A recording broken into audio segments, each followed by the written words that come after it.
আসসালামু আলাইকুম বন্ধুরা, সবাই কেমন আছেন? তো আমি তামান্না আক্তার নাহিদা আবারই আপনাদের মাঝে নতুন একটা ভিডিও নিয়ে চলে আসলাম। অনেক দিন পর ব্লগ ভিডিও মানে লম্বা ভিডিও নিয়ে চলে আসলাম। তো দেখতেই পারতেছেন আমি কোথায় যাইতেছি, আপনারা কমেন্ট করে বলেন তো আমি কোথায় যাইতেছি, কোথায় যাইতে পারি। অনেক দিন পর মানে অনেক দিন হয়ে যাইতেছে বাসা থেকে বের হয় না, তারপর ভাবতেছি কোথায় যাওয়া যায়। আপনারাই কমেন্ট করে বলেন কোথায় যাব।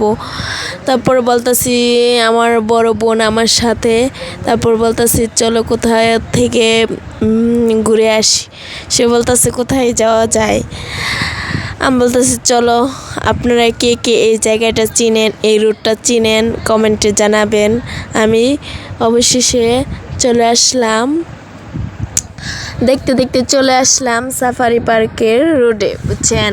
তারপরে দেখতেছি যে অনেকগুলা মানুষ আমার দিকে তাকাই রয়েছে, আমি শরম পাইতেছি। তারপরে কি বলবো, বলার মতন ভাষা নাই।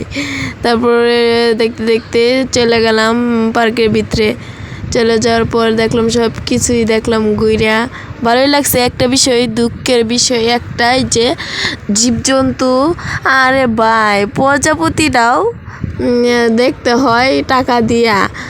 যা কিছু আছে ঢুকার টাকা আমি দিলাম, কিন্তু জীবজন্তু পশু পাখি প্রাণী এসবের টাকাও মানে দিতে হয়, দেখতে হয়, দিলে দেখতে হয়। তারপরে অনেক ঘোরাঘুরি করলাম, অনেক এনজয় করলাম।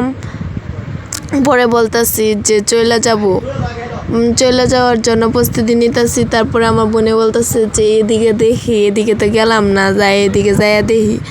তারপরে এদিকে যাইয়া দেখলাম অনেক সুন্দর একটা জায়গা, অনেক সুন্দর একটা মানে এদিক দিয়ে তো আসা হয়নি। তারপর বলতেছি চলো বাসায় চলে যাই, আর ভালো লাগতেছে না। তারপর বলতেছে যা। আসলে সত্যি কথা বলতে কি জানেন, আমি আগে জানতাম না যে জীবজন্তু মানে তার তো ঢোকার টাকা নেশি। আগে জানতাম না যে জীবজন্তু পশু পাখি টাকা মানে দেখতে গেলে টাকা লাগে। যদি জানতাম তাহলে যাইতামই না। দুঃখের বিষয়, মন খারাপ করে কি হবে। তারপর অবশেষে চলে আসলাম, দেখতে দেখতে চলে আসলাম। আর আমার ভিডিওটা আপনাদের কাছে কেমন লাগে অবশ্যই কমেন্টে বলবেন, আর আমার ভিডিওটা বেশি বেশি শেয়ার করে দেবেন, বুঝছেন। আল্লাহ হাফেজ।